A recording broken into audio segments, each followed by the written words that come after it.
Hello and welcome to episode 108 of the Unauthorized History of the Pacific War podcast. My name is Seth Parrott, historian and deputy director of the Mississippi Armed Forces Museum here at Camp Shelby, and with me, as always, is my esteemed co-host, retired Navy Captain Bill Tody, former skipper of the fast attack submarine USS Indianapolis, Commodore of Submarine Squadron 3 in Pearl Harbor, and many other postings. How you doing, Bill? I'm doing well, Seth. Looking Excellent. forward to this. Yep, this is a good one. Aside from Bill and I, we have another special guest for this week's episode. I've known this dude for some 14 years now, which is a long time. And I've worked with him on and off for a great many of those 14 years in one way or another. I have tremendous respect for his work, and I'm excited to have him on our show. I'd like to welcome my friend, the fantastic historian, Jon Parshall. Jon, what's going on? Delighted to be here. Thanks for being here, man. I appreciate it. Yeah. Now, if you've been paying attention as we've progressed through the early portion of the Pacific War in our episodes, you know what time we are nearing. It's the so-called turning point of the Pacific War, and we can argue that moniker if we so choose. Oh, yes. Guadalcanal? We're doing Guadalcanal? For sure. But regardless, it's time for Midway. But instead of jumping right into the exciting stories of SBDs screaming down on Kido Butai, we got to set the stage. And that's what the three of us are going to do here today. We're going to set the stage. So hold your horses. The SBDs will come, I promise. But right now, the three of us are going to tell you what happened before the SBDs came screaming down on Kido Butai. The best way to start, I guess, is let's give a sit rep of the situation in the Pacific, late May 1942. What's the Pacific War looking like right now, guys? What are we looking like? I think even beyond just the Pacific, the world is a dumpster fire at this point if you're on the Allied side. When I talk about this time of the year, I typically try to create a little time capsule. It's like, the Russians have just gotten clobbered at Kerch and Kharkov. The British are on the receiving end shortly of an attack from Rommel and are on their back heels. The U.S. East Coast is being turned into a shooting gallery by German U-boats. And then, fast forward to what's happened in the Pacific. It's been disastrous. Malaya, Burma, Sumatra, Java, all gone. The Philippines have just collapsed, and it's the largest surrender of American troops in U.S. history. Over 75,000 Phil-American troops from Bataan alone. The British have lost 138,000 in Malaya and Singapore, including 120,000 into Japanese internment camps. I mean, it is a disaster right at the moment. There's actually, at the beginning of April, Kido Butai has just launched this massive raid into the Indian Ocean that sinks the Hermes and a couple of cruisers, and unceremoniously shoves the white ensign of the Royal Navy, which has ruled the world's oceans for centuries. They have now been forced to rebase all the way back to Mombasa in Kenya. I mean, it's just been ignominious failure for the British for the past 5 months.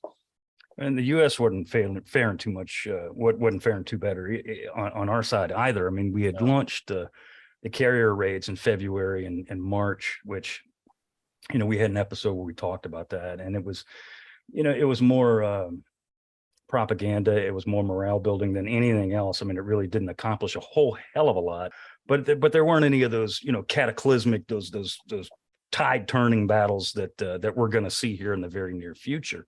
The one thing that we did do, we being the United States, and this is something that factors into, Jon, as you well know, factors into what happens here in the next couple of weeks at the Battle of Midway, of course, is the Doolittle raid. Yes. The Doolittle raid, of course, is launched on April 18th, 1942. It has two carriers involved. It's got the Enterprise and the Hornet. But what is the reasoning behind the Doolittle raid? Why the hell do we even do it in the first place?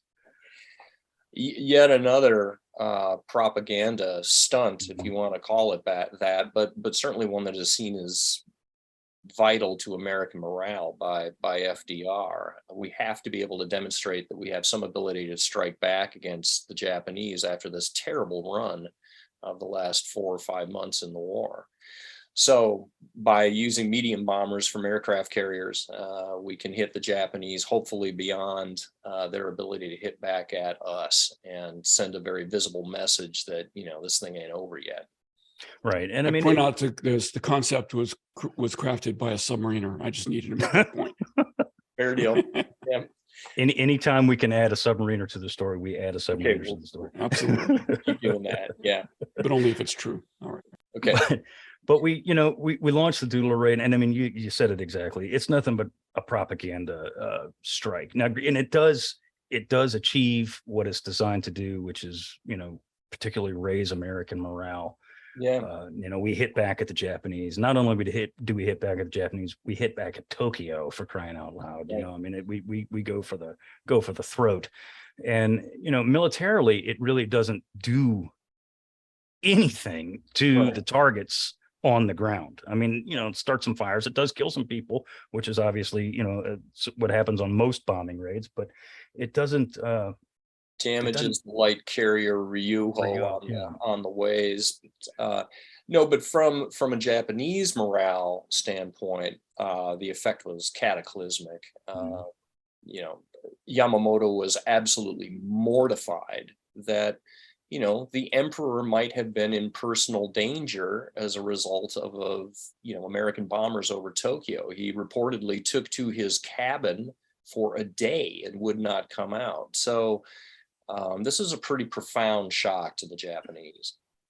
And they knew, I mean, it was no secret. They knew where the B-25s came from, didn't they? Oh, absolutely. Yeah. I mean, our carriers had run into a picket line of Japanese, fishing boats, essentially, that, had been armed with radios, and we sank a couple of them, but not before they got the word out. So the Japanese knew what had happened, but what they didn't know, initially at least, was that we had put medium bombers on one of those carriers. And so we didn't have to get as close to Japan as they thought that we would have to get in order to use aircraft. Yeah. And you pointed out that we sunk two of their fishing boat or their fishing boats, whatever. And I just have to say that it is easily the greatest display of poor marksmanship in United States Navy history. How many rounds did it take? Like 500-600 rounds to sink these dang fishing boats. It was ridiculous. And it may have been more than that. Mm-hmm. And I'm not talking, automatic weapons fire. Yeah, let the record show that we're talking. The Chinese use picket boats, fishing boats, to be picket boats today. So it's a relevant lesson. Yeah, good point. And then in the immediate aftermath, a lot of people don't remember this too, but the Japanese sent a number of their fleet units, including some of the carriers that were then coming back from the Indian Ocean raid. They sent them, tear-assing across the Pacific, trying to run down these American carriers. And in the process of doing that, they're generating a lot of radio traffic, which our intel stations at Hypo in Hawaii and other locations were picking up on. So that generated a lot of radio traffic for us to analyze that came in useful later on. And that's something that we talked about in an earlier episode. We had Admiral Cox on an episode about Station Hypo, and we were talking about that it wasn't necessarily breaking the code per se, as it was traffic analysis that led to the big breakthroughs in this time period, April, May, June 42. I think that's right. I think a lot of people have this sort of erroneous vision of, we were reading their mail. We're reading everything perfectly. It's like, no, there were more gaps than there were actual words in there, but you can generate some insight just from that. And again, as you say, from traffic analysis, you can see a lot of things as well. Yeah, they were reading, I think it was less than 10%. Of actual verbiage, But anyway, we talked about the Doolittle raid very, very briefly, and that's fine. But what does the Doolittle raid do, John, to the Japanese plans at this stage? Sure. There's often this mistaken notion that the Doolittle raid led to the operation at Midway, and that is completely untrue. In actuality, the sort of bureaucratic battle that had to be waged by Yamamoto versus Naval GHQ up in Tokyo, that had already happened. So April 2nd through 5th, there was this big proxy battle in Tokyo. And eventually Yamamoto played his trump card, which is, I'm going to resign unless I get my way. And GHQ had caved, predictably. So Yamamoto has already won that battle. And the effect of that is, though, that then there's this sort of political quid pro quo where Naval GHQ is like, okay, well, you get to do your Midway operation, but we want you to do the operation against Port Moresby, which leads to Coral Sea. That has to happen first. So as soon as that goes down and they move up the time schedule for Coral Sea, then they start issuing a whole bunch of orders to some of these subordinate units, and that too generates a lot of message traffic.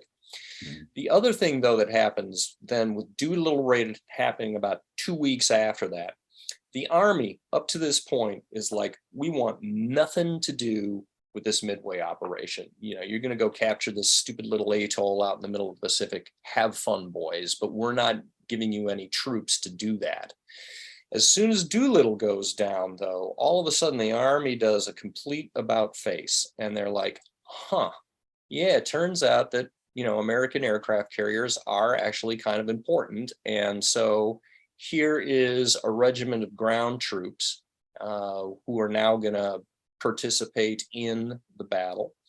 And not only that, but we are now slating 2 Army divisions for further amphibious training, because once we capture Midway, the follow-on operations are going to be that we're going to start working our way down the Hawaiian Island chain, and eventually we're going to invade Oahu. Because if we can capture Oahu and its 400,000 American citizens, that becomes a tremendously valuable card for any sort of a bargaining table effort that would happen later on in the war to end this thing.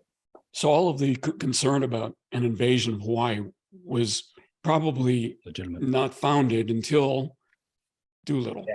And then it was righteous. And Yeah. these folks, and Midway was what, 1,000 miles from Hawaii? So it wasn't About that 1,100. far. 1,100, yeah. 1,100 nautical miles. Yeah, that's right.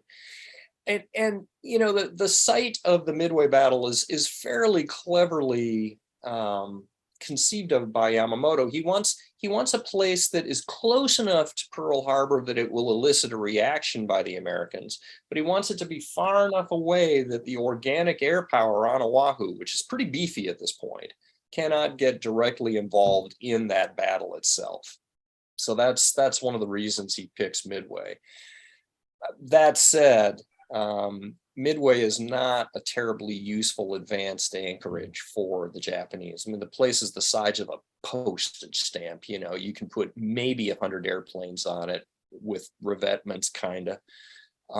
It doesn't have much of a harbor, so it can't really be used as a staging area. And of course, it's outside of the air envelope of places like Wake and Guam, so the Japanese can't cover it with their own land-based air assets. And it's horribly vulnerable to submarines. So, you know, even if the Japanese can capture this place, how are they going to keep it in supply? And that's one of the things that feeds into Nimitz's battle plan as well. He knows that even if he loses Midway, he really doesn't rate Japan's chances Of very holding high. on to it. Yeah. Yep. Well, and you referred to it kind of as the 4th aircraft carrier in the battle that we were going to talk about in the next episode, unsinkable as it is. So Right. that in that regard, it had the wrong kind of airplanes maybe based there, but it did kind of tend to even the odds in what was going to come. Numerical odds. You talked about the fact that Yamamoto had already won the argument, you know, by the time of the Doolittle raid, which is a common misperception. It almost parallels the other common misperception that Station AF, that they had to be convinced, that Nimitz had to be convinced that Station AF was Midway. And in fact, he was already convinced at this point, right? Yeah, Nimitz by this point, if we're talking mid-May at this point, and Hypo doesn't start getting wind of what's going on until May 14th.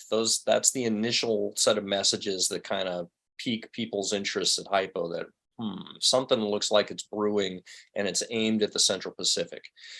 2 days later, on the 16th, Nimitz, broadly speaking, is on board, because by this time he trusts Leighton. And Leighton trusts Hypo. Nimitz sends another officer down to Hypo to talk to Rochefort and the boys, and and really tries to poke holes in their reasoning. And he comes away from that meeting and he's like, "Now then, these guys know what they're talking about." But there's an ongoing debate at this point between Hypo and their bosses in Washington, D.C., which is Op 20G, the outfit that's run by the Redmond brothers.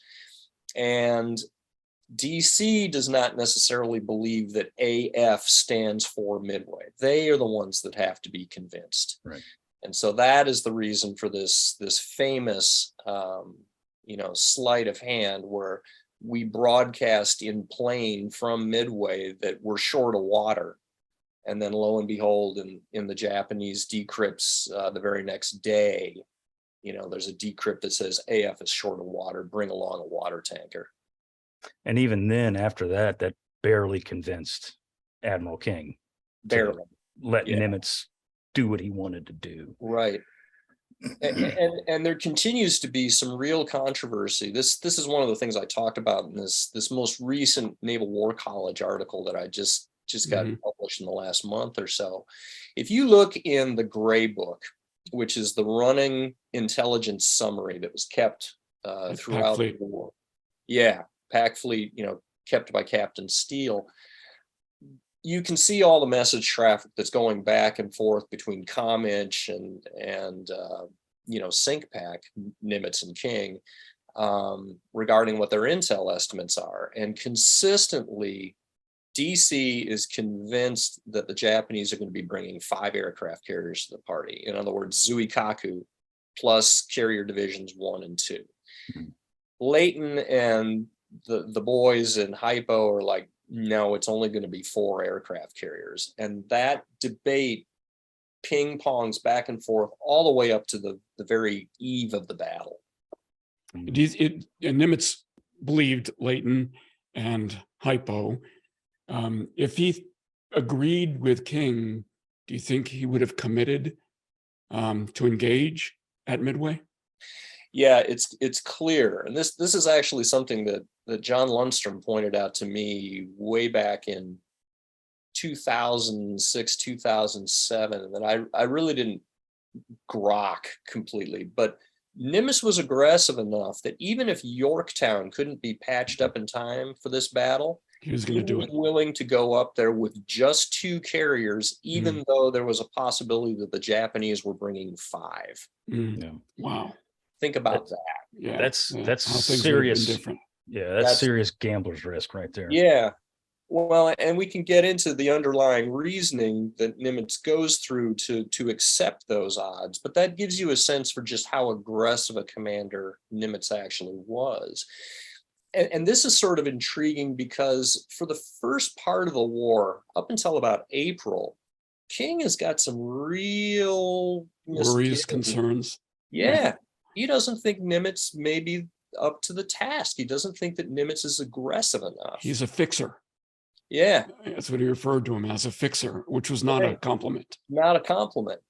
It really took that meeting on April 24th back in San Fran, for Nimitz to kind of get his way as to whether or not he could actually fight the Battle of Coral Sea or not. And I think that gave King, okay, this guy actually wants to come to grips and come to blows with the Japanese. That was a step in the right direction. But he still needs to be, convinced that Nimitz really is on the mark in terms of the level of aggression that King wants to see. And Nimitz's staff wasn't optimistic, wasn't encouraging in this regard. Is that he really had to override them, didn't he?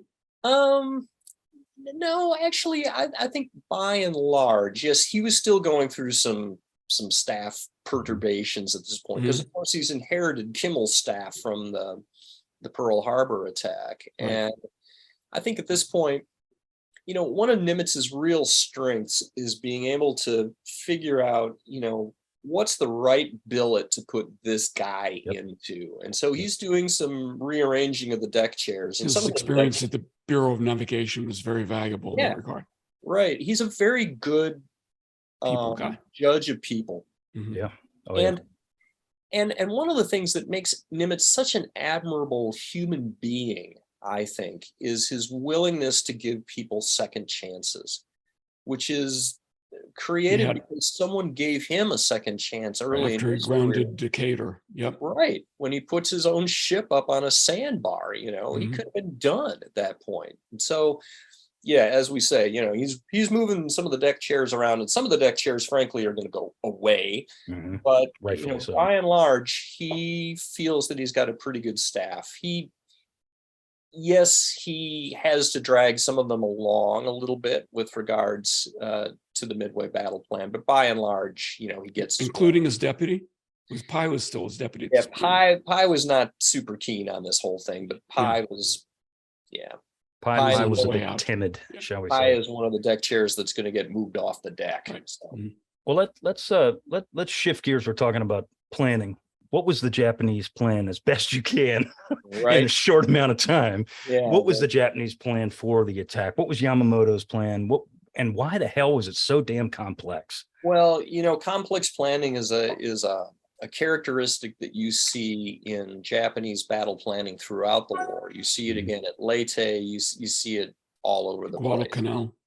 Yep, for sure. Dispersed formations, in many cases not mutually supporting. In this case, what's going on is that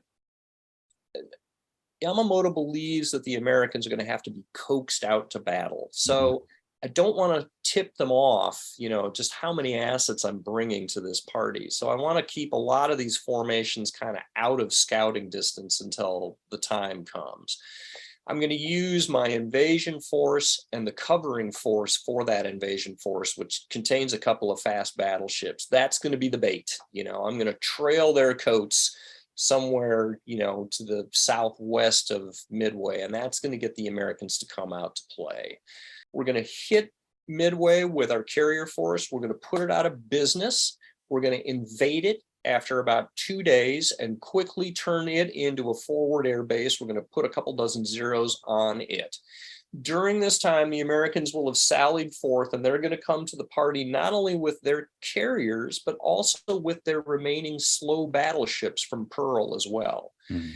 We're going to the Japanese will bring down their carrier forces and their battleship forces from the Aleutians. So they'll have, like 3 different battleship forces, 2 different carrier forces. All of them are going to congeal around Midway somewhere. The Japanese carriers are going to do in their opposite numbers. And then the climax of this thing is going to be a daytime naval gunnery battle. The decisive battle. Yeah, Kantai Kessen. That is exactly it. And so the result of this whole thing is going to be the American carriers are all going to be sunk, and the remaining slow battleships that we didn't get rid of at Pearl Harbor likewise are going to be sunk.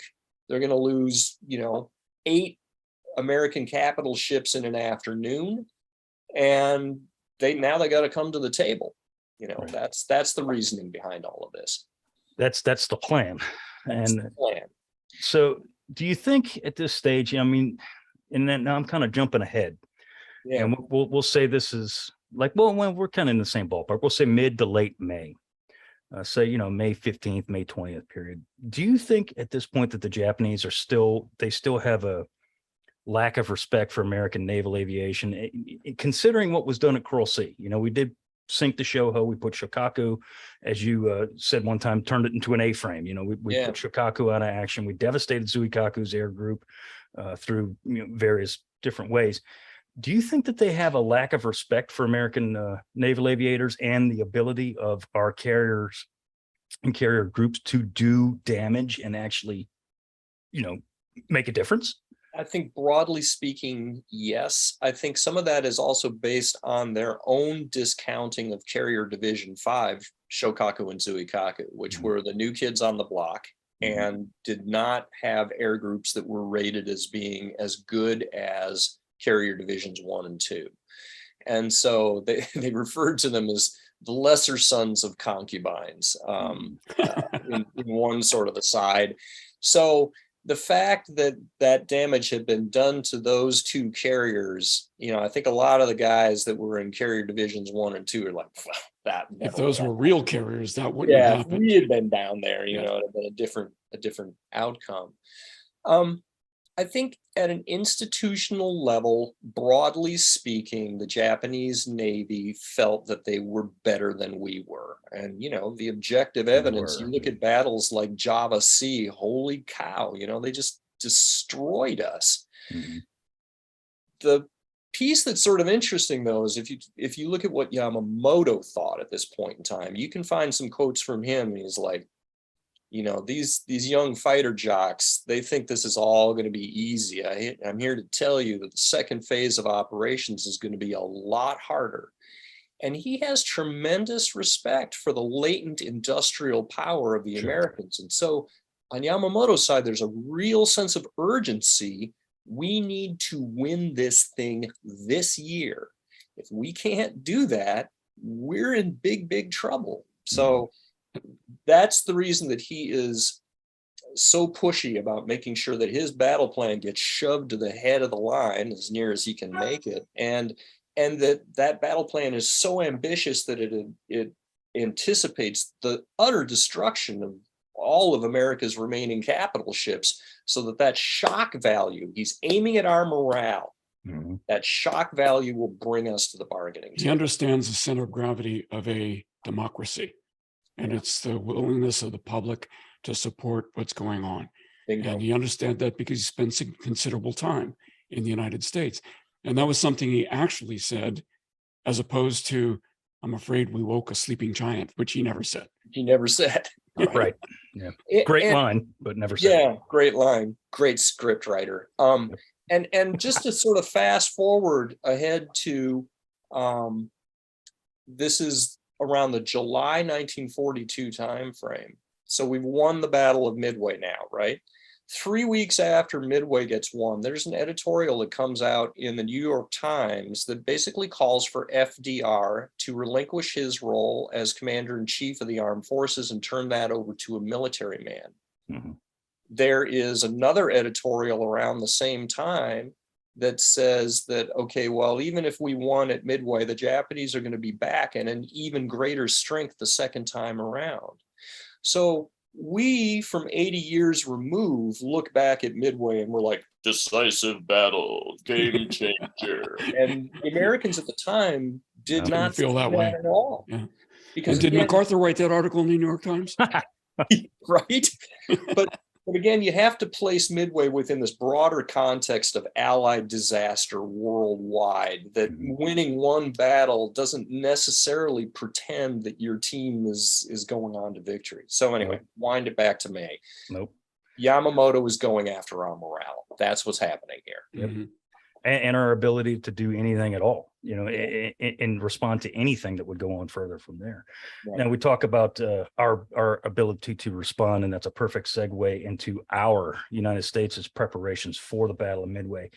Once it's confirmed by Hypo that Midway is the objective of the Japanese, Nimitz throws everything but the kitchen sink at Midway. Yep. To bolster its defenses. He goes onto the island on May 2nd. Now, granted, this is before that he knows that Midway is a target confirmed.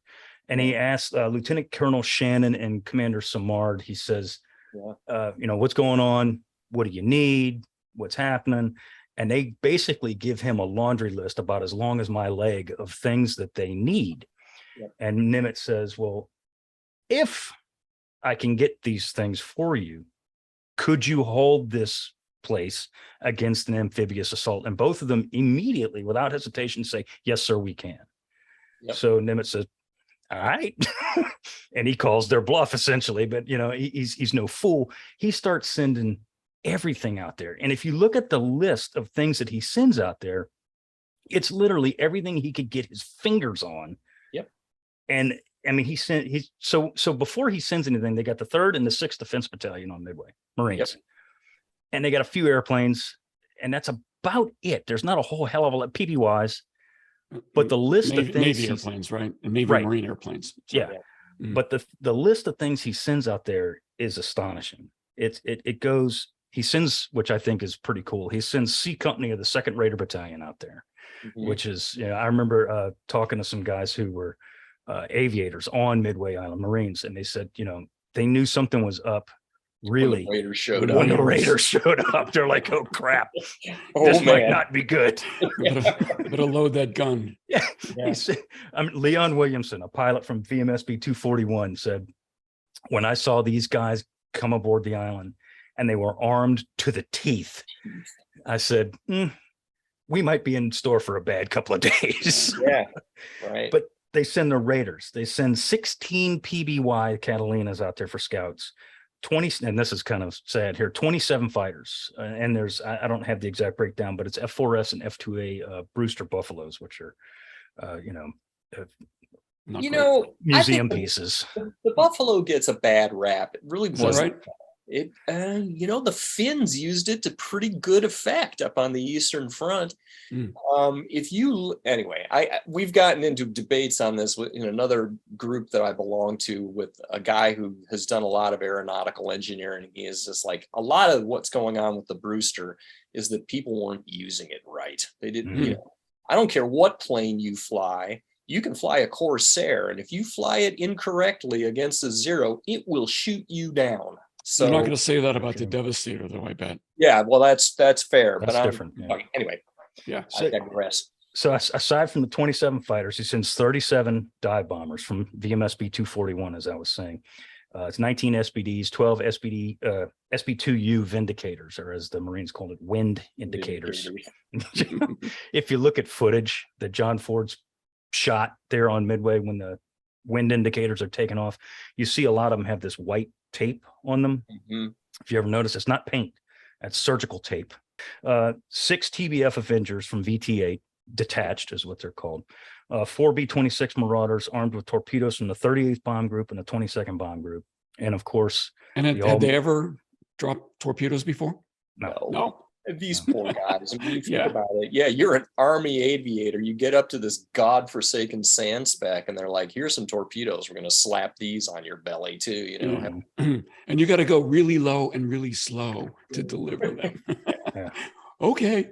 Which is not a great thing to do in a Marauder, which is a pretty hot, dangerous airplane to begin with. But they call it the Widowmaker. The other thing I'd point out, though, just on the ground combat alone, there's also a platoon of M3 tanks that they've tucked away in the underbrush on Sand Island, I believe.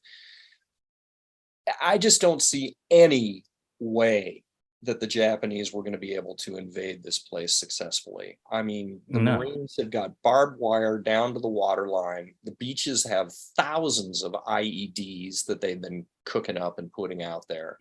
They have a plethora of automatic weapons. They've got big pieces too, shore defense 5 and 6 and 7-inch weapons. Interlocking fields of fire. Yeah. And not only that, but the landing craft that the Japanese are using, the Daihatsu, doesn't have a small enough clearance to make it over the top of the reef, which means that they're going to be dumping these troops on the reef. And it's these their Tarawa. That's literally it. Now you get to wade with your, rifle over your head 150 to 400 yards in some cases from the reef to the beach. Have fun with that. And by the way, you're outnumbered by the Marines on this island. Yeah, there's no way. No. And we forgot the B-17s too that did so much. They took good pictures. And they're the ones that won the battle, right? Right. Yeah, for sure.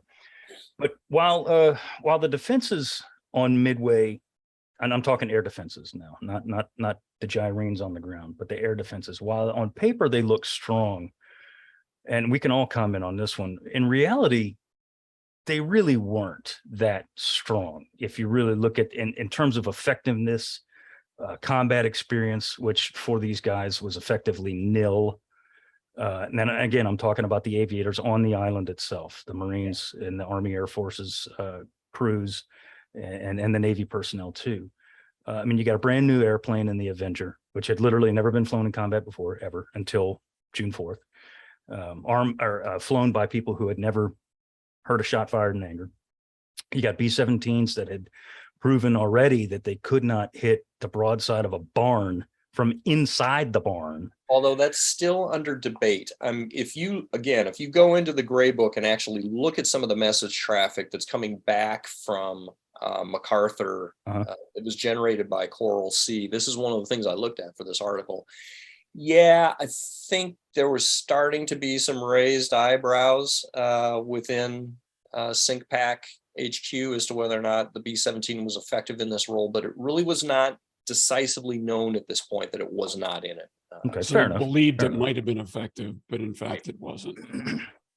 Midway did nothing to disprove that notion. Yeah, well, except for the PR efforts of the For Army. sure. And the Corps. Yeah. For sure. No, I think you're right, Seth, that the defensively, you look at these pilots and they, in many cases, did not have a great airframe, and I don't believe that they were fighting with the proper tactics.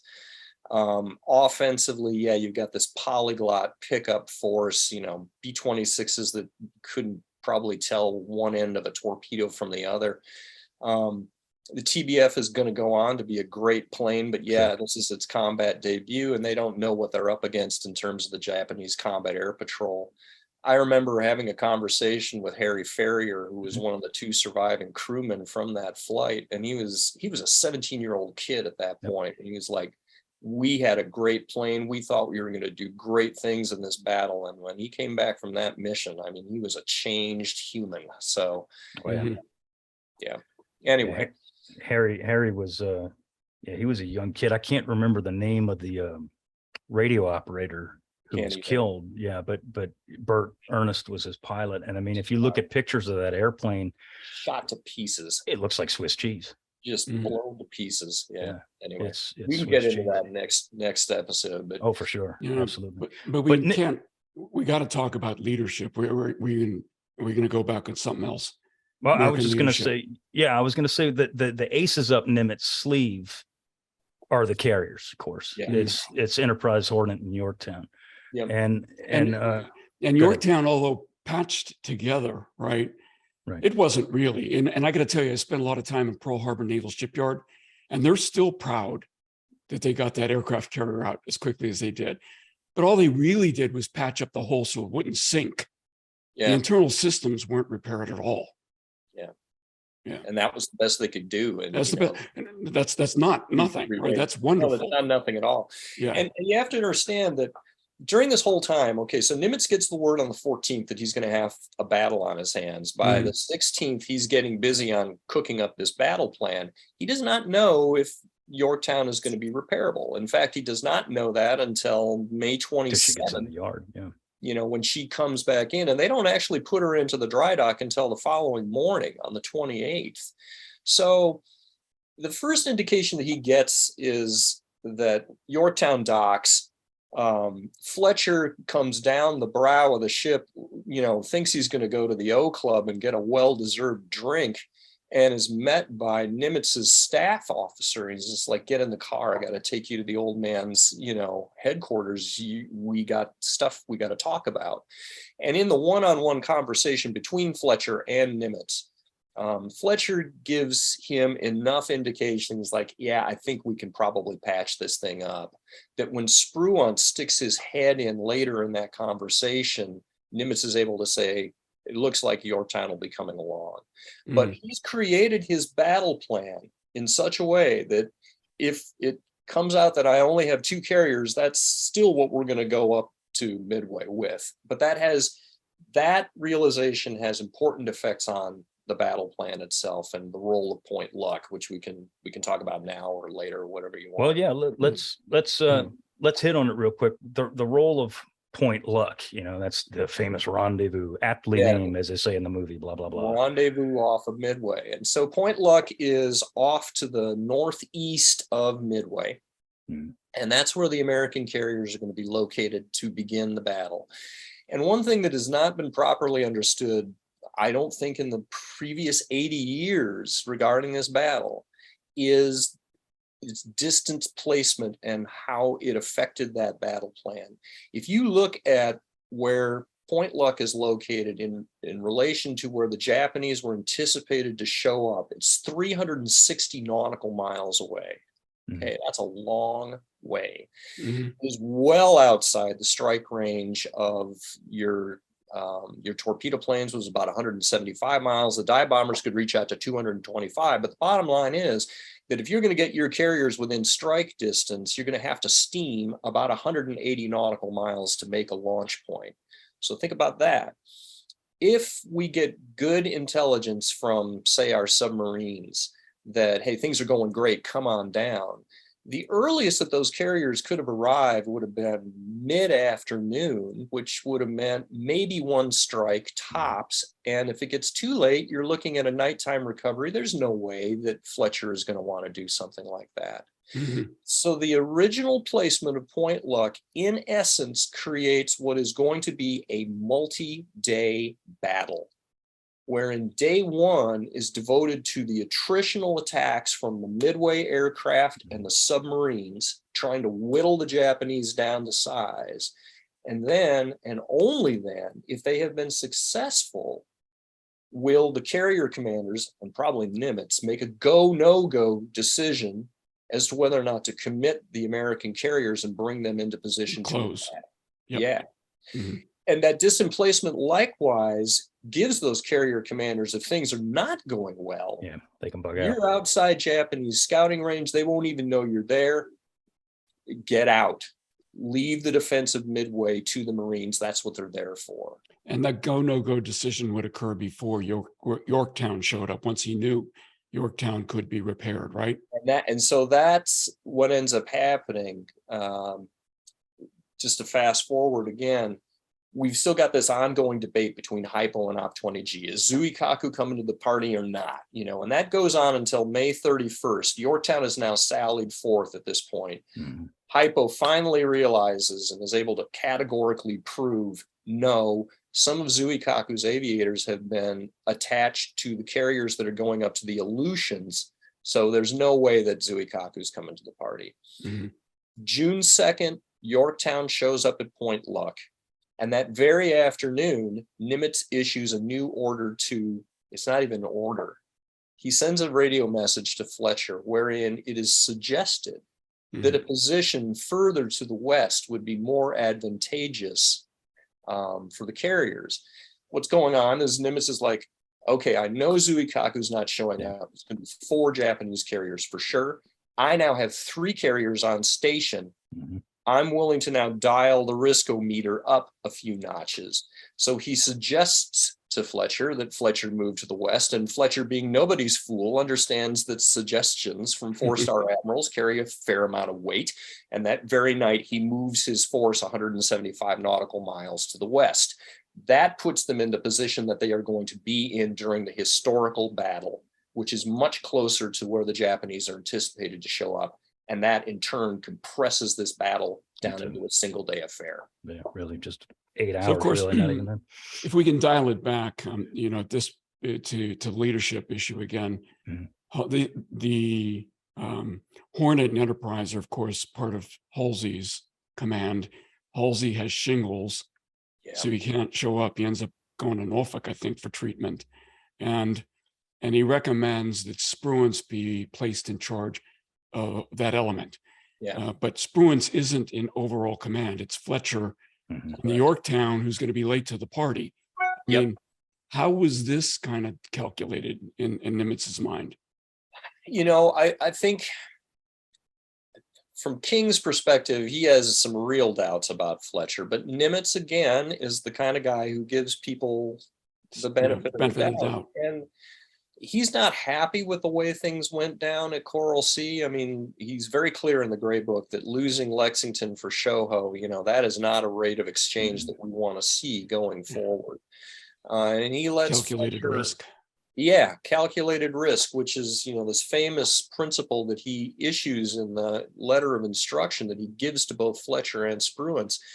He's again basically saying, do not risk your carriers unless you think you can do disproportionate damage to the enemy. And Point Luck again plays into that whole thing as well. We want to have a very good assessment of the odds before we actually close carriers. But there's one thing, we at 80 years removed sort of look at this battle and say, 3 carriers versus 4, or maybe 3 carriers versus 5, we're outnumbered. But you need to factor in what American dive bomber doctrine says about these things. The math goes, that we assume that 1 bomber in 6 is going to get a hit on an enemy target. And maybe if we get well, historically, that's roughly what we got during the It's battle. close. The It's doctrine was pretty darn Doctrine was close. pretty close. And not only that, but we assume that if you get 3 bomb hits on an enemy carrier, that's going to knock it out of action. So if you do the math, 1 squadron of 18 aircraft should be sufficient to knock out an enemy flight deck. Each of our carriers carries 2 of those squadrons. Even if I take only 2 carriers up there, that's theoretically 4 enemy 4 flight carriers decks. I can knock out with my dive bombers in a single attack. And that doesn't even count the torpedo planes. Which would then sink them, Right. in theory. Now, obviously, there's a lot of ifs that come into that. Can you find the enemy first? Is the weather good? Can I get through the Japanese combat air patrol? Yada, yada, yada, yada. But theoretically, according to our doctrine, we should be able to get in a first blow that knocks out 4 of their flight decks. And then it's, 2 carriers to 1 or 3 to 1 or whatever. So We'll that's talk about how we execute and whether we did what the doctrine said we should do in the next episode. But again, Spruance not an aviator. Does he understand all of this going in? no. Yeah. It's very clear that he does not. And one of the things that's laudable about Spruance is that he recognizes his own shortcomings. And during the transit up there, he is picking the brains of every air officer he can get his hands on and power cramming, as much of this stuff as he can. And you'll note that during the battle as well, he is very deferential to the aviators in terms of understanding their craft better than he does. Yeah. But Spruance is a very smart cookie, and he certainly has war gamed a lot of this stuff out pre-war. It's not like he was an ignoramus, but he was taking pains to get up to speed on the latest, greatest, and the war lessons as rapidly as he could. And the war lessons, and this falls directly onto what I want to talk about briefly, is, I said the aces up Nimitz sleeves are the carriers, and that's obvious. That's what he was hinging his hopes on, in my opinion, were the aircraft carriers, our aircraft carriers. The 3 air group commanders, the Enterprise, Hornet, and Yorktown, are 3 very different personalities. And we don't need to get into biographical sketches of all 3 of these guys, because that would take too damn long. But on Hornet, you've got a guy named Stanhope Ring, who is an academy graduate. And they all are at this point, but he's an academy graduate. He's old school, by the book. He's very, he's buddy with Pete Mitcher, he's, which saves his bacon probably at the end of the battle. Absolutely it does. And we'll get to that next episode, but you got Stanhope Ring, who has zero goose egg combat experience, as does his entire air group. Yeah. Hornets air group has, the only thing that they've seen, and they weren't even aboard during the Doolittle raid, is what people have told them after the carrier raids. And it was a new carrier. So, I mean, brand first new. thing it really did was the Doolittle raid, right? The only thing it did. But then you've got Max Leslie in Bombing Squadron 3 aboard Yorktown. And he himself hasn't, he's seen the elephant, but he hasn't done a whole hell of a lot of shooting. Yeah. And then you've got, in my opinion, the savior of the event altogether, Clarence Wade McCluskey. Yeah, he's the man. And he has been, he's just on Enterprise. Right. He's aboard the Big E. He just recently got given the job of Enterprise Air Group Commander before he was with a Fighting 6. And so he's still, we'll get into the whole him just learning how to fly at a Dauntless on June 4th later. But this is Enterprise is the only carrier air group with any appreciable combat experience. Yeah. Yeah. Although Yorktown as a vessel, as a ship, for sure. Is certainly. Sure. And I think beyond just the air groups, we have to look at things like damage control and just general savviness. I mean, one of the other great sort of unsung stories here is the fuel officer on board the Yorktown, Oscar Meyer, right? Who watched the Lexington burn to the water line during Coral Sea, and he's like, I don't want that happening to my ship. I wonder what would happen if we pumped our fuel lines full of CO2. takes that idea to the damage control officer. The DCO is like, well, I don't know, that sounds like a good idea. And lo and behold, within the space of, 3 weeks or so, that now becomes standard operating procedure on the Yorktown and is going to save her bacon during the actual battle. So Yorktown as a vessel was a very experienced ship at this point. Oh, no doubt. And that'll come to light on the morning of June 4th more than any other day. And the fact that Yorktown gets all of her stuff off in a reasonable amount of time. They know how to run their flight deck. They do. And it's kind of weird that Enterprise kind of, I don't want to say screws the pooch, but they take their dear sweet time on getting things going. Yet if you look at February 1st, it's like a conveyor belt. I mean, they're landing and launching and landing and launching and all damn day. Yeah. So it's like, what the hell happened in those 3 odd months? Where did the experience go? But well, then coordinated carrier ops is critical, right? Because two carriers is probably 4 times as powerful as one carrier by itself. Sure. If they can coordinate their operations appropriately, right, between searches, scout, combat air patrol, and all those things like that. And it's pretty clear as the battle unfolds that it didn't work out the way it should have. Yeah, and that brings up a real contrast here between the Americans and the Japanese. I mean, the Americans don't know what they're doing when it comes to running multiple carriers in a group, whereas the Japanese have just got this down to an oiled machine. Science. The Japanese put a lot of work immediately pre-war into the mechanics of, it's one thing to give an order on April 1st, 1941 to say, create first air fleet, make this unified carrier force. But there's a lot of just building blocks. I mean, how are these ships going to steam together? What compositions are the air groups going to look like when they launch?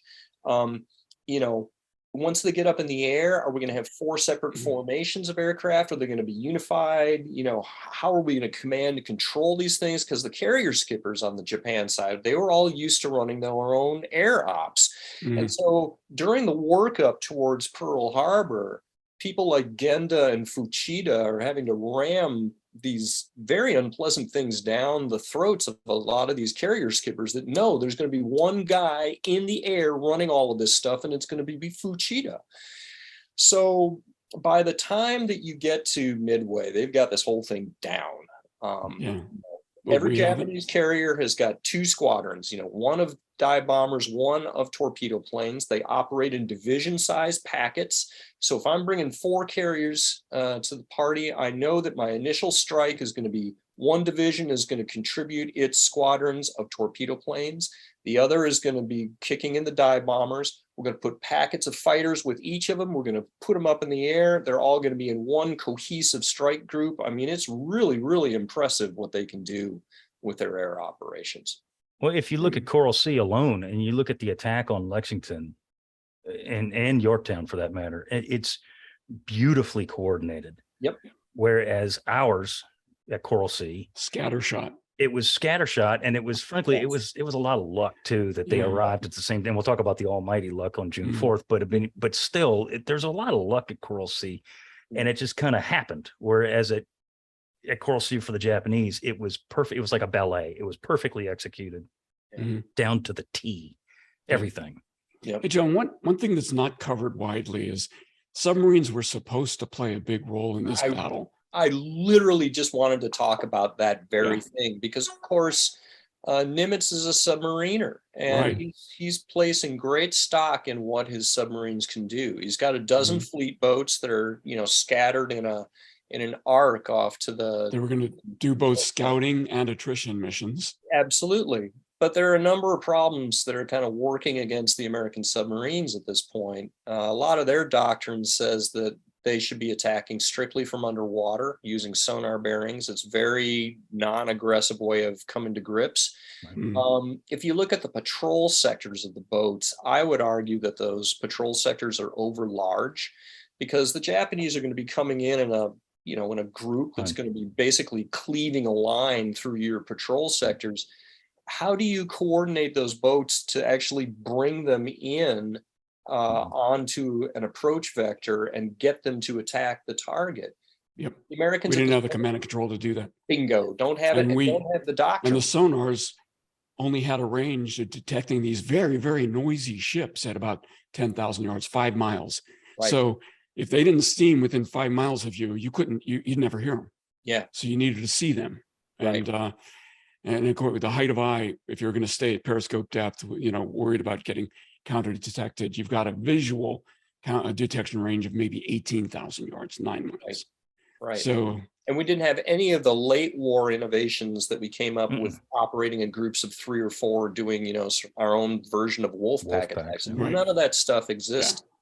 and if you did detect them, you couldn't close at 8 knots submerged, right? And they're over the hill. And so it was almost destined to fail. I mean, it was, and that's if you don't have torpedo problems, which at this point in the war, I'm not sure we knew how bad the torpedo problems were. But that all wraps up into a larger point around, what did Nimitz think he knew, and what was the actual reality? I mean, again, if we're trying to get into his head and assess the odds, he's got this polyglot air group on Midway. Does he really think that they're going to deliver a lot of results with, the wind indicators and a bunch of, ginned up B-26s? They may be able to detect the Japanese without giving away that we had carriers, because they weren't carrier airplanes. Yeah, but technically they were. So SPDs, them, F4Fs, Brewsters, and wind indicators are all carrier aircraft. Carrier plane. And the Japanese note that in their own combat logs. Yeah, so they couldn't tell them apart. The Brewsters were still aboard Lexington post December 7th, 1941. They still had F2s on, like, operating as part of her air group. I forgot. The PBYs in the Army Air Forces airplanes weren't. Oh, for sure. Yeah. But still, if they would have seen, when they see these, they are carrier aircraft. I mean, we're getting ahead of ourselves. We're getting ahead of ourselves. The other huge factor that is very rarely remarked upon, because it ain't glamorous, is you talk about all those PBY Catalinas. Right. That gives us a huge advantage in the scouting department. And everything in Nimitz's battle plan is predicated on, okay, if I do commit the carriers, I want them to hit first before they receive a counterblow. And that's all dependent on the quality of scouting that we can get. And having a lot of assets up in the air flying around looking for the other guy is a huge advantage in that department. So I don't know how much Nimitz necessarily appreciated that, but I sort of had this mental image of him hoping that, with 90 plus airplanes and 12 submarines, if I can just knock off one Japanese carrier and maybe damage a second, that ought to be good enough, even if I only got 2 of my own flight decks, because again, I should be able to sink 4 of them with those 2 flight decks. So. Right. I think Nautilus ends up playing a role. The one submarine ends up playing a significant role, but not in the way intended. Correct. And we'll save that for the next episode. Oh yeah. That's arguably one of the turning points of the turning point, isn't it? Yeah. Such as it is. What we're starting to run a little long, and we could go into the Japanese and American preparations. We've kind of already hit on all of that to a certain degree. We talked about the U.S. plans for the ambush and Point Luck, and we get into all of that just before the battle, just before the American carriers leave port. I find this to be really cool. It's really cool. On May 27th, Admiral Nimitz he hands out awards for Pearl Harbor and for the carrier raids on the flight deck of the Enterprise. And this is where Dory Miller actually gets his Navy Cross. Right. There's that famous photograph of Miller standing there, and he's standing next to, Cleo Dobson, I believe. It's all pilots from Scouting 6 and Fighting 6 and Bombing 6 and all and the like. And he goes up to Roger Maley, who was a fighter pilot in VF6, and he hands him his DFC, and he says, I think in a few days you might have another chance to win one of these here pretty soon, or something along those lines. He's kind of foreshadowing the events that are coming true. And of course, the very next day, May 28th, Enterprise weighs anchor, stands out, and out she goes, out with Hornet. And then on the 30th, John, is it that Yorktown leaves? Yeah. That's right. And it sets it. I mean, if you wrote a script for a movie, which we know that there's been a couple, it sets it up for this grand showdown, that the Japanese wanted, that the United States knows is going to happen, or at least, we know, we have a pretty good idea what the hell is going to happen. And it just sets the stage for what will be the seminal battle in United States Navy history. On the eve of battle on June 3rd, in your estimation, what are the Japanese thinking? What's going through their heads right now? The Japanese at this point, they do not expect a battle tomorrow morning. And they are being guided by the intel that they are receiving from various units, in Naval Communications First Unit back in Tokyo. And this is a hinge point for them. We're going to talk in the next episode about, the scouting plans for the Japanese. And a lot of fingers of blame have been pointed at how few assets they use, just 7 scout planes. This is all being driven by the intel estimate that they have in hand. If you look at some of the earlier operations, my co-author Tony Tully did a lot of work on this, looking at Indian Ocean. If they get the right intel estimate, they would have a lot of airplanes up tomorrow morning looking for the enemy if they think that there might be enemy carriers in the neighborhood. But they do not expect American carriers to be there, and that's going to drive their scouting plan.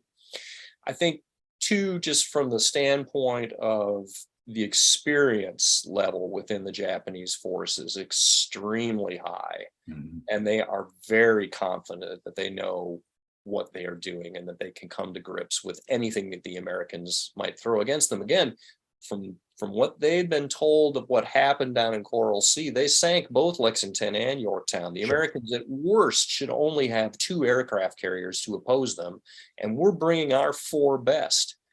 If you look at the composition of these air groups, I mean, take a look at Akagi, the flagship. Her torpedo squadron is all Pearl Harbor veterans. They are led by Lieutenant Commander Murata Shigeharu, who is the gentleman who led the attack against Battleship Roe, who is widely viewed as the best torpedo plane expert in the Navy.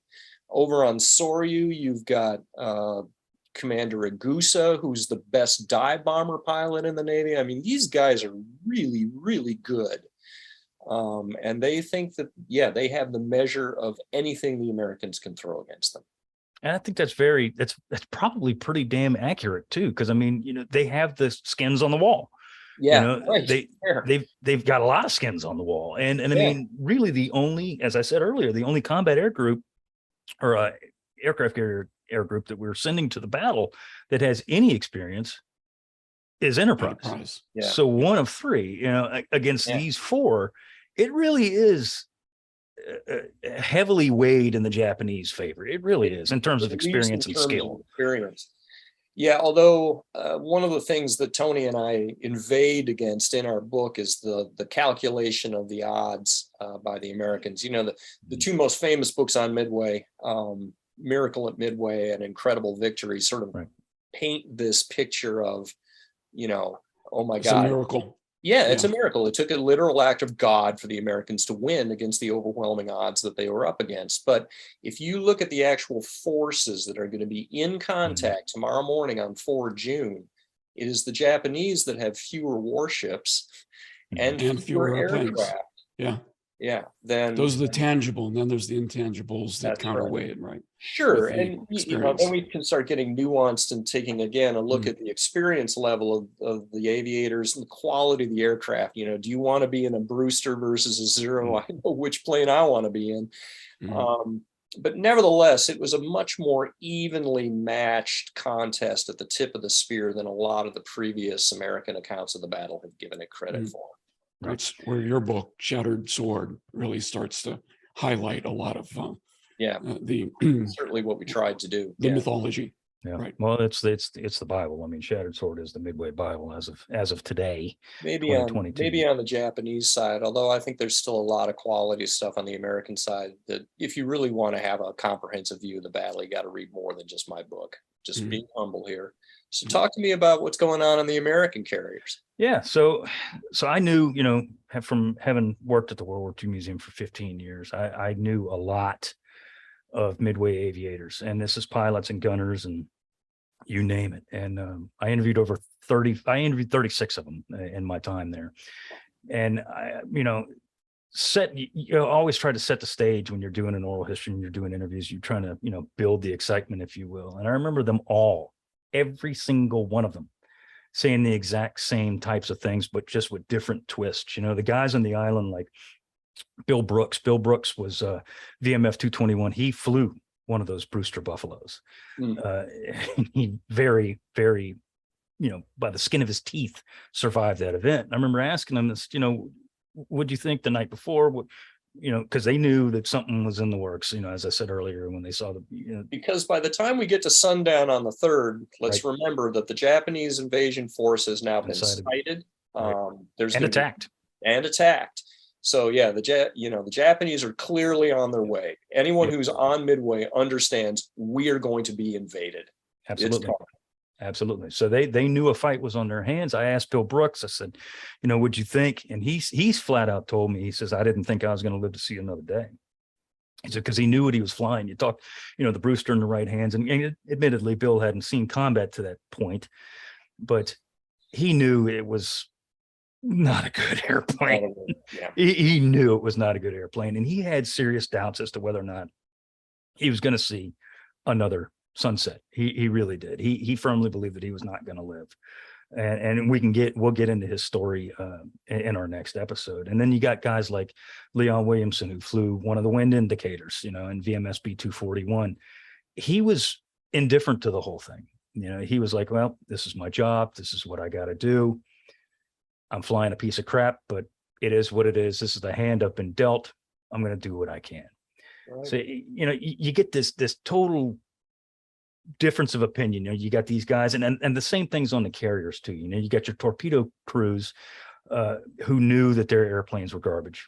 And, they knew that if they were going in the battle, that they were likely to not make it back. How much of that, though, is informed by post-battle recollections? I mean, it's clear after the battle, holy cow, this plane is not up to snuff. But I do sometimes wonder whether or not those accounts were colored by what they learned the following day. What's your sense of that? Well, my sense of that is pretty clear in that I knew Ron Grates. Ron Grates was VT6. Ron Grates flew in the carrier raids in February and March in a TBD. And he knew then that it was a garbage truck with wings.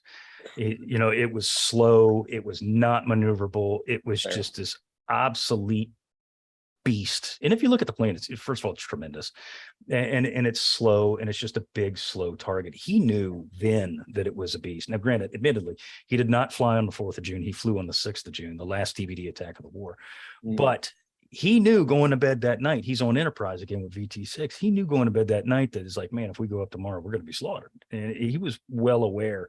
I think you could say maybe if there were guys who hadn't seen combat before, and again, he had, they might have been informed, as you say, post-battle to the TBD's deficiencies. Yeah. But Ron knew full well that it was, a piece of crap, to put it bluntly. And the interesting thing is that the airplane is really less than a decade old, right? And when we flew Hornets for 30 years, and things went obsolete way quicker back then.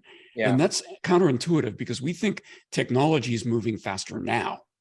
But those airplanes became obsolete very quickly in those days. And it was all driven by developments in engine power.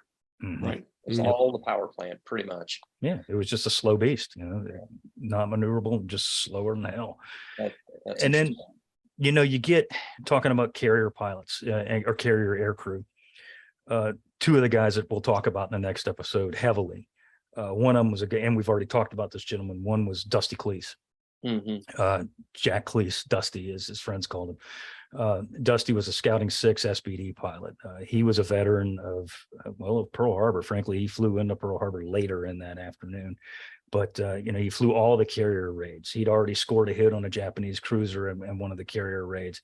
He was the opposite of the guys on the island. He was the opposite of Bill Brooks, and that, I might not see another sunset, and opposite of Leon Williamson, like, this is just my job. Dusty was supremely confident. He knew, and I knew him very, very well. He knew that if he was given the opportunity to see a Japanese flight deck, he was going to hit it. And he wasn't going to be one of those guys that was going to take it so low that, he wasn't going to be able to pull up like JoJo Powers did at Coral Sea or people like that. Yeah. He was going to hit that sucker if he had the opportunity to even lay eyes on one. He was supremely confident in his rear seat gunner, John Snowden's abilities. Mm-hmm. And this is a seasoned combat veteran, Dusty is at this point. And then on the flip, and this is the whole spectrum of American combatants in this event. That's what I would expect too. So I'm fascinated by that. Yeah, you get opinions just all across the gamut. And that's confidence is good until it's not. And at this point, what did he base that confidence on? Dusty based his confidence on his abilities and his proven track record already to that point in the war, is that anything he aimed at, he hit it. Yeah, and several thousand hours worth of stick time too. Oh God! A guy like Richard Best, same thing. Same thing, right? Very professional individual who understood. I can hit a target. Maybe not as cocky as the guy in the movie, but he had his confidence. Different. But they were, Dick Best and Dusty Cleese were of the same ilk. They were both academy. They were both highly experienced, not just dive bomber pilots, but pilots, period. Mm-hmm. They'd both seen a fair amount of combat in the first 6 months of the war. And they'd hit what they'd aimed at. So they knew if they had the opportunity, both of them know, that they were going to hit what they were aiming at. And then you got, on the flip side of that, you got all these combat vets on Enterprise specifically. And then you got a guy like Don Hoff. Don Hoff's 18 years old. He's a rear seat gunner. He's flying rear seat for James Dexter in Scouting 6. Don had been aboard Enterprise since before Pearl, was supposed to fly into Pearl on that morning scouting mission. His airplane couldn't go, and the guy that took his place got shot down and killed. But Hoff had never seen combat. Yeah. And I remember him telling me that night that they knew that they were out there for a reason. They knew that they were going to hit Japanese carriers if they were in the area, if they could find them, the whole thing. He didn't sleep a wink. And he said, the guys who had seen combat, he said, I remember laying there in the bunk looking around, and half of the guys were asleep and the other guys were sitting there reading books because they couldn't sleep. Right. And you could tell the new guys from the old guys. Yeah. And it's just this huge, to use a Louisiana expression, gumbo pot of manpower on the island and the carriers, some with experience, some with none, some resigned to their fate, some supremely confident. And it all just comes to play the following day. So I'm self-aware enough to know that I would not have slept, but I would have pretended that I was. I wonder how many of those guys were in that category. I don't know. We pointed out a flaw on the Japanese battle plan, which is that they're getting bad intel, and that's going to drive bad scouting tomorrow morning. I want to point out, as we were sort of looking through our notes here, how we wanted to craft this podcast, we talked a little bit about Nimitz's battle plan, Op 2942. And by and large, it's extremely prescient in how it views the Japanese coming in and operating, but it too contains a seed of disaster, which is going to unfold tomorrow morning, which is that the American view of how the Japanese are going to operate is that they think that Kitabutai is going to be split into two carrier formations, that there will be an advanced formation that's going to get closer to Midway and pound it, and that there will be a second formation that will be covering the first. And this, in essence, sort of mirrors how we used our carriers at that point in time, which is in penny packets, onesie, twosie, but never more than two. And we didn't even like them being in twos at that point in time. And we didn't learn after Pearl Harbor that that's not the way they operate. No. Wow. So there's still mirror imaging going on here in terms of how we think the Japanese are going to operate, when in fact they're going to be in one big group of four carriers. But that little flaw in Op 2942 is going to come back to bite a certain carrier in the butt tomorrow as well. No doubt. Well, gentlemen, I have a very strong feeling that we could talk for another 4 or 5 hours before we ever even get to the first launching of an SBD on the flight decks of the American aircraft carriers. But unfortunately, we don't have that kind of time, at least not today. And in closing, before we get to our canned closing statement, I would like to read Chief, good God, Commander-in-Chief, Pacific Fleet Chief, Chester W. Nimitz's, in carrying out the task assigned in Operation Plan 29-42, you will be governed by the principle of calculated risk, which you shall interpret to mean the avoidance of exposure of your force to attack by superior enemy forces without good prospect of inflicting, as a result of such exposure, greater damage to the enemy. This applies to a landing phase as well during preliminary air attacks. And this is exactly what the United States commanders used during this event. Although note that now, having moved my carriers to the west on the night of 2nd, 3rd June, I have in essence committed them to this battle, because he violated his own guidance to an because extent. He's pushed all the chips into the middle of the table at this That's point. exactly what he's done. And he knows now that his carriers are going to be within scouting range of the Japanese when this battle opens. And there's not going to be the ability to say go, no go. And dive bomber range. Absolutely. Yep. He's already pulled the trigger. Yeah. He's pulled the trigger. So with that, I want to thank you all for listening in on our conversation. Please subscribe to the Unauthorized History of the Pacific War podcast, wherever you receive your podcast, and give us a rating and a review. We would certainly appreciate it. The next episode, I promise you, will bring the climactic battle of the Pacific War. That's it, man. You know it. And John, you're going to be joining us next week. And I want to thank you for being with us today, for sure. Thanks so much. It's always a pleasure. Looking forward to next week as well. Yeah, also, guys, if you want to see the video version of this and any other episode that we've ever done, log on to our YouTube channel, appropriately called Unauthorized History of the Pacific War Podcast. Look us up on Facebook. Like and subscribe to our page as well. If you have a question or comment or suggestion, only if they're nice, send us an email at unauthorizedpacificpodcast@gmail.com. So once again, I'm Seth Paradin. I want to say thank you very much. John. Thanks a lot. It was a hoot. Bill. Yeah, and I see comments are coming in. I appreciate that, by the way. They want us to talk about China, and that'll be fun. Oh, yeah, we'll get there. We'll definitely get there. Good. Well, all right, guys. Well, thank you all very much, and see you next week.